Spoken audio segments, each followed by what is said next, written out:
Good day to you. If you were to ask me what I'm watching right now on television, on the screen right here, and if you were to ask anybody, they may say NBC News. They may say NBC News because this is the NBC channel and the official title of the program is a news channel, right? But another answer might be that you're watching advertising, right? Because advertising is on television so much. It can be anywhere from 12 to 18 minutes per half hour on a TV show. So are you really watching NBC News? And do you even recognize that advertising is going on so much and influencing what you're purchasing? I mean, I'm sitting here wearing an ESU shirt today. It's a classic ESU shirt. They haven't sold this style for about 20 years, but it's made by Nike. It's made by Nike, the company Nike. And Nike has its symbol on the front of the t-shirt, or on the front of the shirt, so I'm really advertising for Nike. All of this leads us into our subject for today, because we're going to be highlighting all day long, and really for the rest of the course, that media, for the most part, in the United States, are a business. They are a business. And when you watch NBC News like I was watching this morning, you are going to see a bunch of ads. And I saw a bunch of ads that came right before a story that they teased the audience on, and they teased the audience by saying, coming up next is a story you need to see to make your home more secure. Now, I tell you what, if you hear a sentence like that, you pay attention, right? Because there's a lot of fear out there because of higher crime and stories of looting and other kinds of crime that are taking place now that weren't as bad as in the past. And so people are afraid, and they're going to listen to stories like this, and guess what happens next? A bunch of advertisements come on. For things like Folgers, for things like the Capital One credit card. Yeah, those came on before the story came on about how to make your home secure, which advised a bunch of things, among them having a doorbell security camera. So I hope you're starting to see that there's a lot of business that is tied up even in something like a news report on NBC. There's a business of doorbells that are being suggested. There's Folgers. That's not just a brand. That's suggesting that you drink coffee in the morning. I'm watching NBC News in the morning. It's suggesting that you need to have Folgers in the morning. You need to have coffee in the morning to get through your day. And that leads to a lifestyle, does it not, where people can't make it through the day without coffee. And then you've got the Capital One card, which people are really strapped for money, trying to purchase Christmas presents at higher prices right now. And so there's a lot of business going on. In fact, I often start this very class by asking, who is reaching into your pocket today?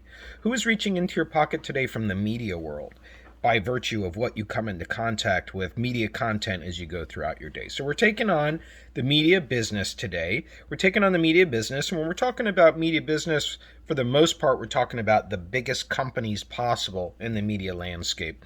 I'll say why in a moment. But let me just say that we refer to these companies as global media conglomerates. Global media conglomerates. These are like parent companies. You don't really know the names of them, like Alphabet. Do you know what company that is? That's a company that owns Google. A lot of these global media conglomerates, they have smaller properties, even though Google's a huge property, smaller than the parent company, and that's how they are structured. They have properties all across the world. A company like Disney has properties in France, it has a Disney World, and so that's another mark of global media conglomerate. So really hard to track in many ways because they stay hidden. They stay hidden because they'd rather you see the brand of the product, of the channel that you're watching, or the newspaper you're reading, etc. So let's go now to how business got established in the United States.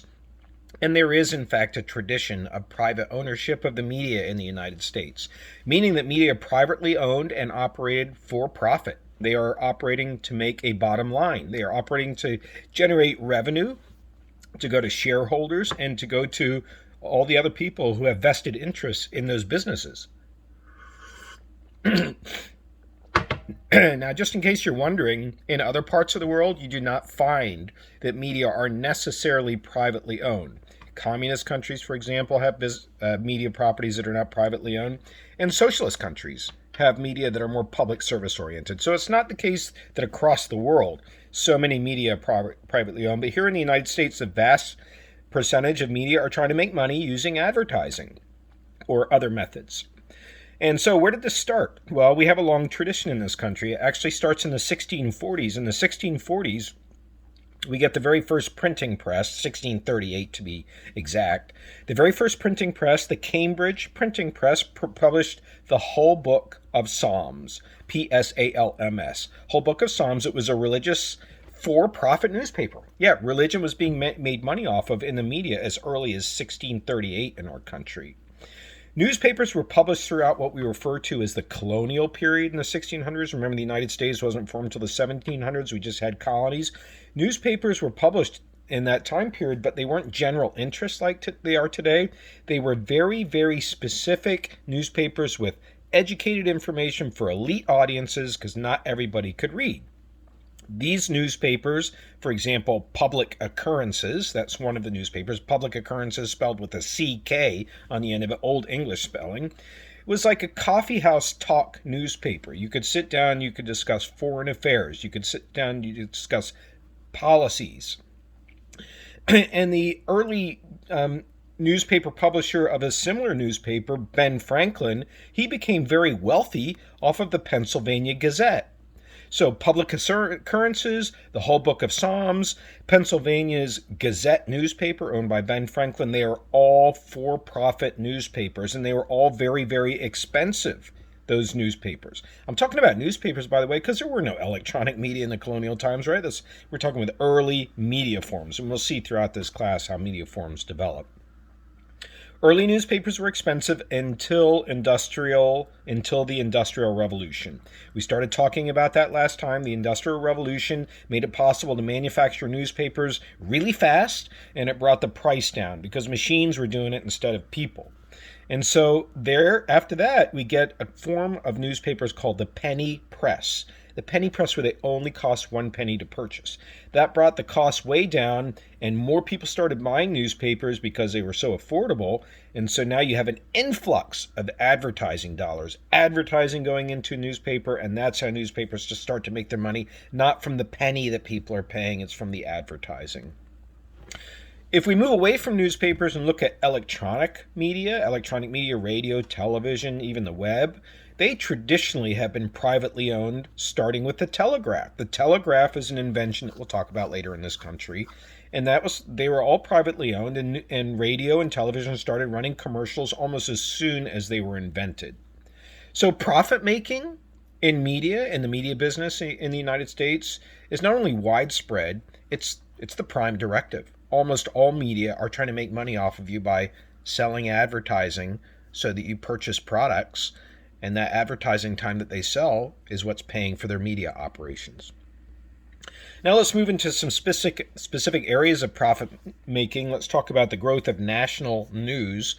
The growth of national news, which is a result of media businesses, and we did highlight NBC News this morning as an example of growth of national news. We will say first, though, that magazines really gave the United States its first national culture.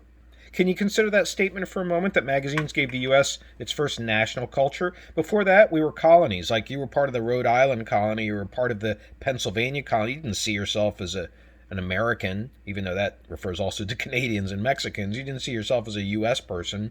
Magazines did that because they started to bring people together from New York and Pennsylvania to have common issues about trade, for example.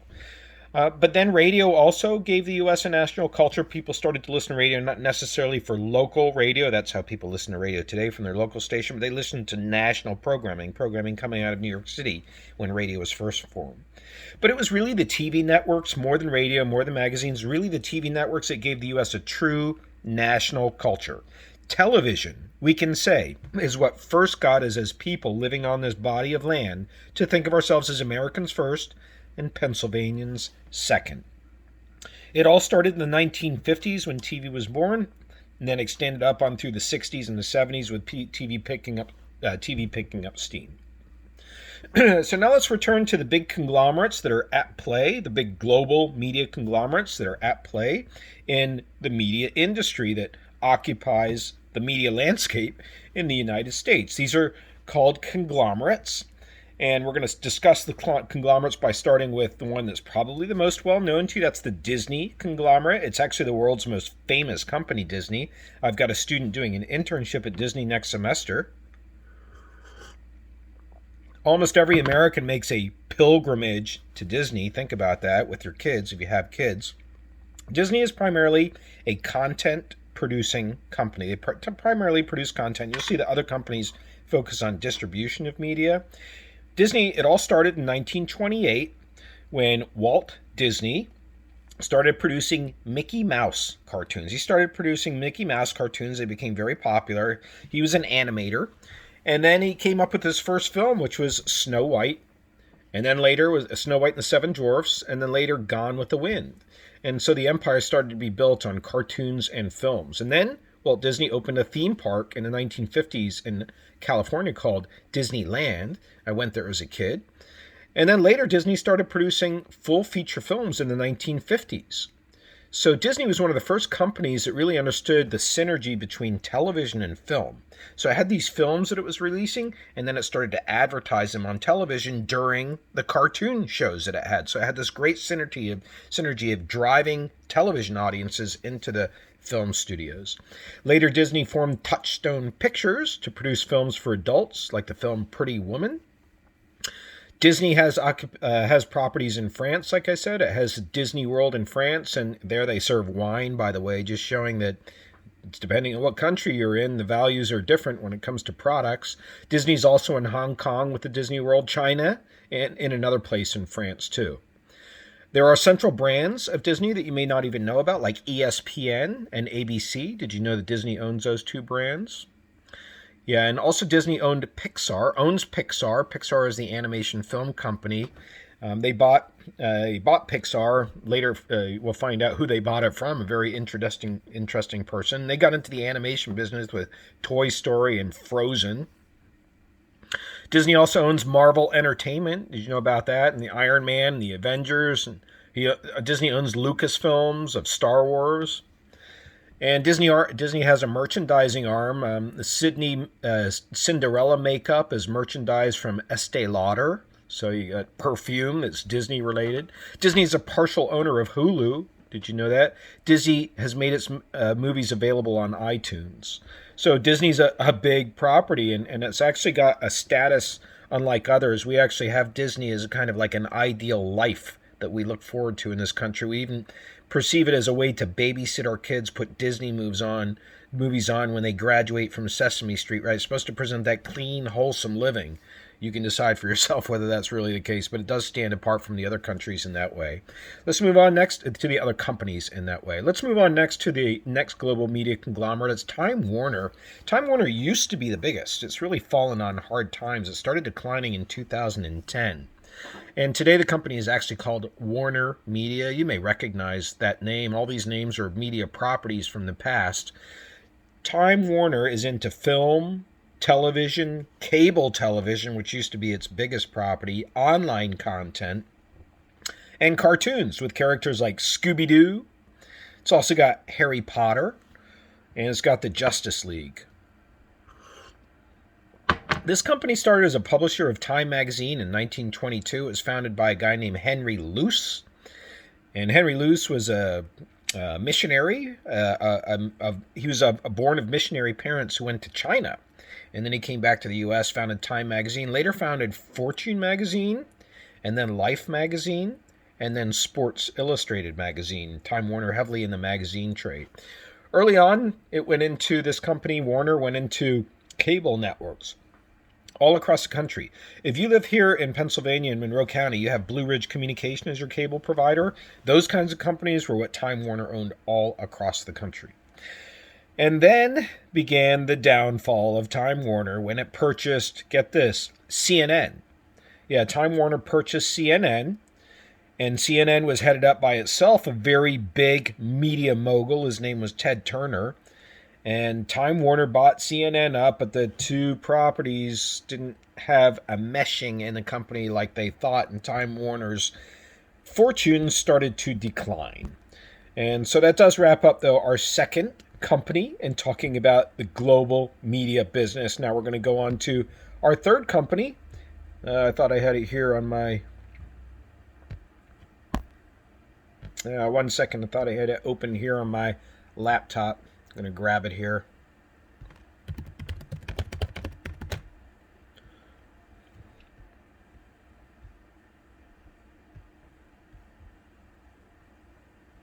Oh, I forgot I can pause the video. Yeah, continuing on now. So, the third global media conglomerate we want to talk about is a company that is a very strange relationship with another company. In fact, these two companies together are often referred to both as an incestual marriage and also a parent child relationship.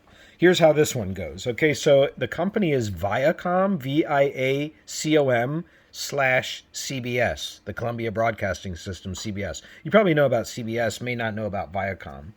So this is a long on again, off again relationship. Okay, so CBS is a company that was formed by a cigar owner, William Paley. He owned a cigar business and he wanted to advertise his business, again showing how advertising and media go hand in hand in the United States. He wanted to advertise his business, so he formed a radio network called CBS, the Columbia Broadcasting System. His cigar company was Columbia Cigars, and he sold his cigars and advertisements on it. But he also found that he could develop programming on CBS, so it became its own company in its own right, and then later went into television, and then bought a network called the CW Network, and that was 30 television stations. And then it bought Simon and Schuster Publishing, which is one of the biggest publishing houses. It publishes books that people are buying at Barnes and Noble every single day.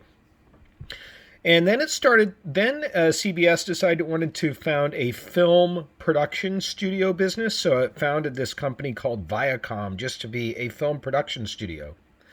Well, Viacom bought Blockbuster, which was a movie rental firm on VHS tapes. And then later it went into DVDs, and then went out of business when Netflix came on the scene.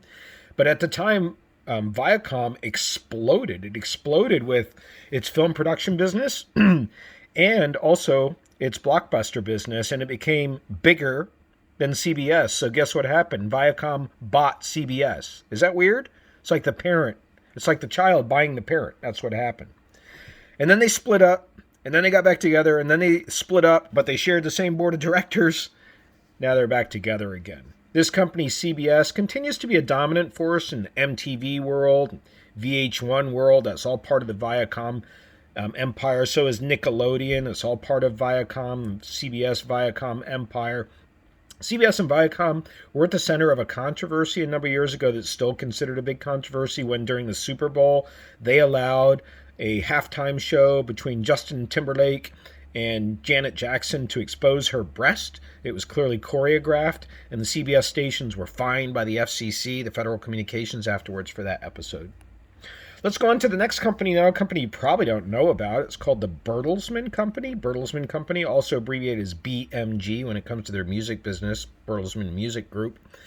Bertelsmann is a German company, and it's the world's largest publisher and world's largest publisher of English language books, even though it's a German company.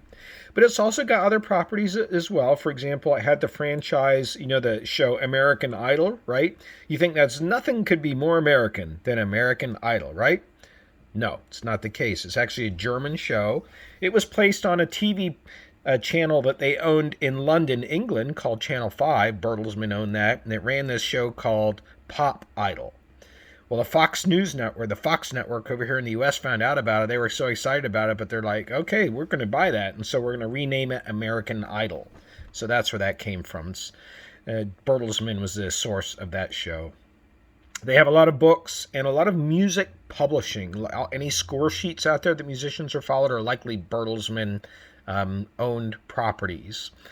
It also owns RTL, which is Radio Television Luxembourg. Luxembourg is a very tiny country in Europe. You can actually see all of the borders when you stand in it. I've been there.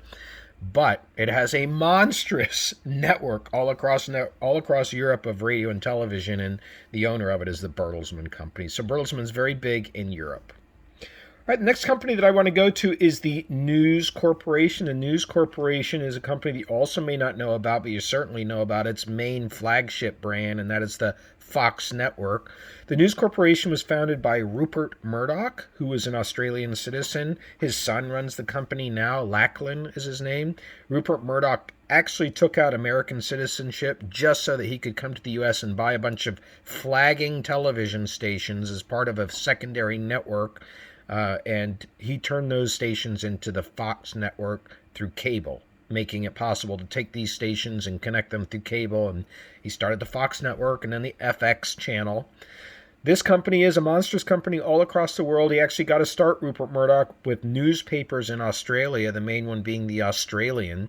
And then he bought newspapers all across the world, including The Times in London and The Sun in London, which is the largest circulating newspaper in Britain.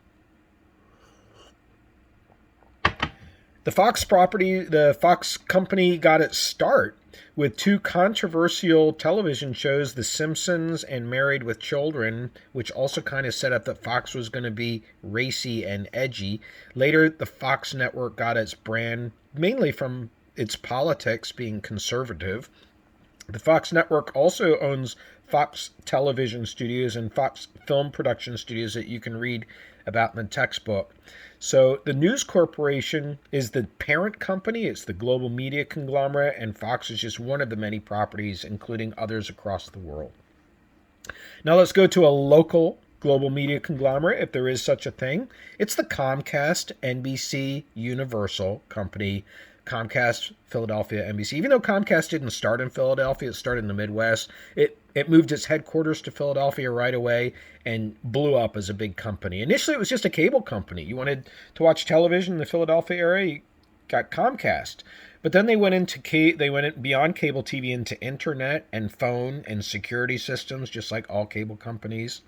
And it became so big, Comcast had then bought parts of Philadelphia sports teams, got the Phillies. It owns part of the Wachovia Center, where the 76ers and the Flyers play. I think the 76ers play there.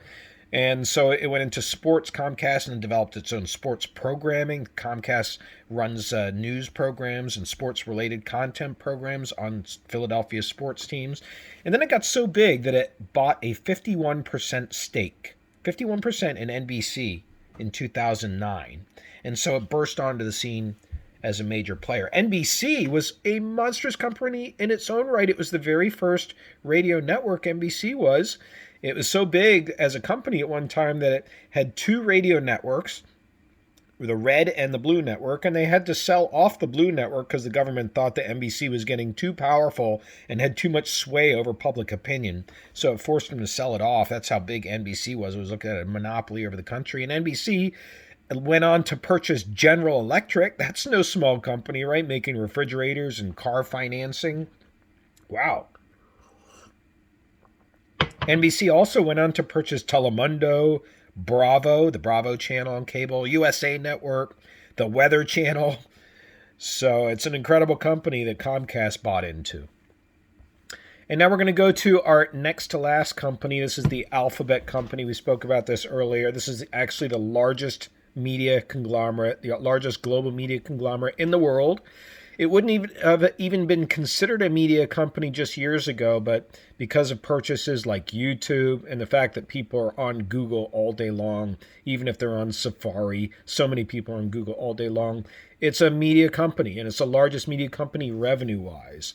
You may think of it as a search engine company, right? You just type in words and you get what info you're looking for. Well, it's not. It's an advertising agency. And so is Facebook, by the way. Yeah, Alphabet/Google is an advertising agency. They don't make anything. No, they rely on you making stuff. They rely on you typing search words into the search box, and then those searches are sold to advertisers. They're an advertising agency. That's really what they are. And they own lots of properties besides just YouTube and Google. Alphabet does. Do you know that? They own the Android operating system. Any Android device is operating with their system. They own Google Maps. You certainly know about Google Docs. Do you know about Calico, which is an anti-aging project? It's kind of kept secret, keep people young. Do you know about Project Wings, owned by the Alphabet company? This is where drone delivery is being developed. You can have your Subway sandwich delivered by drone. There's a double combination of business, right? Subway plus whatever the drone business is. They also have a company called Verily, Verily, which deals with healthcare and disease prevention research. Alphabet also has driverless cars. Pretty amazing, right? This company was founded by Sergey Brin and Larry Page. They were two classmates at Stanford University, and they tried to come up with a way of developing software by wondering if they could download the whole web and just keep the links, right? Have all the information at your fingertip just by links. And so they came up with this system to analyze links that people were searching for, the system called PageRank, and that shows what is being searched for the most often. It follows an algorithm, you probably know that word. And then they have this software called AdWords, and AdWords is where advertisers, like if you're Geico Insurance, for example, you bid on the rights to advertise next to any search results where people type in car insurance. And if you're the high bidder, you get to have Geico listed next to those search results. And that's how AdWords works. AdSense is another product that they have, AdSense, AdSense, and that's when ads are placed on blogs and websites that match the content. So that's where you see AdSense working on Facebook. You search for something on Google, all of a sudden it's advertised for you on Facebook. This now brings us to our final company for today. It's the Apple company. Who could forget about Apple, right? It's known mostly as a technology company through the iPhone, previous to that, the iPad, previous to that, the MacBook, and the Apple Watch. All of these are products that are front and center for Apple. Steve Jobs was the founder. Steve Jobs, he was a businessman and visionary. He founded in 1976 with another guy who was less well known named Steve Wozniak. Steve Wozniak was the inventor of the technology, and Apple was more of the visionary. He could see where it was going to go. And he certainly did that by rolling out the iPhone, which completely revolutionized cell phones. Ironically, Apple, it was selling PCs early on, these little modular, simple to use. People found them very simple to use computers. People found them very friendly for graphics. That company was very big, but then Steve Jobs was forced out by the board of directors in 1985. He was kicked out of his own company. And he went on to found another company named Next, N-E-X-T, which was a Unix-based computer company. Unix-based is a software, so it's an operating system. He founded that company.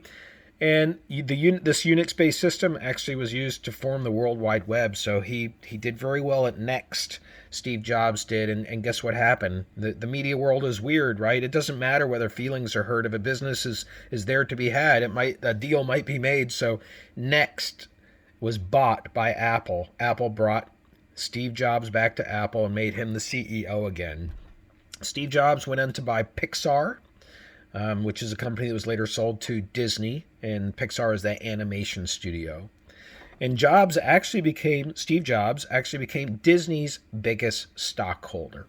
And I don't have to tell you the importance of Apple today. If I ask my classes what percentage of you, or how many of you have an Apple iPhone in your pocket instead of another device, 90+% of the class raise their hands. Apple has an incredible hold on consumer purchases of the cell phone.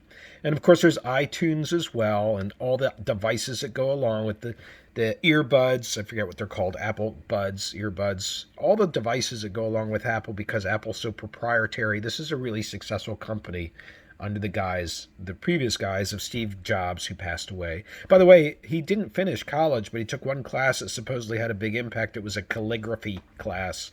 And you can see that, right, because in Apple, the font and really graphics and all are very, very important. And that's what calligraphy is, right? It's an old style of writing. So this brings us to the final subject for today, which is to talk about a business model that media ownership groups look towards to try and make money. And the model is called the short head versus the long tail, which says that there are two ways to make money in the media world. The short head, and you'll see a graphic for it in the email I sent, is this very vertical part representing sales. It's high volume of sales. It's things are flying off the shelf. Any CD that Taylor Swift or Drake drop are going to be in the short head. They're going to be flying off. Any Avengers film that comes out, Spider-Man film, is going to be high volume of sales. Companies love to get in on that. But if you can't, you get in on the long tail, which means that you can still find a Madonna CD on the rack in Walmart.